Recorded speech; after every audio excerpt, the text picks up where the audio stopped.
Anarako Madame Charlotte, petraka Fasifasy, distriktin'ny Mahabo, Faritry ny Menabe. Zaho nahazo vola tamin'ny Fihariana dia nampiasaiko ao amin'ny tanimbary. Dia nahazo tombon-tsoa aho. Maro ny tombon-tsoa azoko lafa nahazo ny vola io tamin'ny Fihariana iaho. Na ny zanako aza tafitako amin'ny fianarana satria zaho nahazo vola.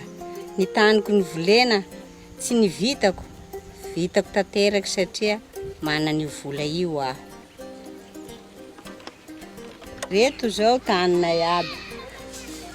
Nefa tsy takadrano azy ny rano dabara tapaky. Azo volena izy fa nefa ny rano tsy misy dia nijanona kely aho. Regny zao taniko aby malalaky regny beny aby regny. Netana antsika namana zay mbola tsy nanao, zay maregny tombon-tsoany azoko. Mahafaly zay raha zay. Ka mandehana amin'ny chambre de commerce alefa ao ny mpitatana atsika. Nagnasoa ahy moa ka zay koa indesako atsika namana. Hiarahanao amizay mahatatsaha atsika ka e.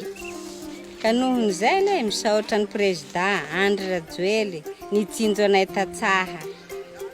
Nanao an'ity fahampian'ny amin'ity asan'ny Fihariana ty dia faly ahay. Zao ro mitohy. Zao moa iaho naniko zao nitaniko rano tsy misy tsy avitako azy ka. Lafa misy rano dia mandeha ara-dalàna niketsako. Io teo taloha reto tsara ny azoko volena fa nafondroko iaho moa tahina ka. Fa tsy mampamondro tany aho naniko zao fa iaho tompony avao magnetsa azy. Vola moa re misy dia atao gory.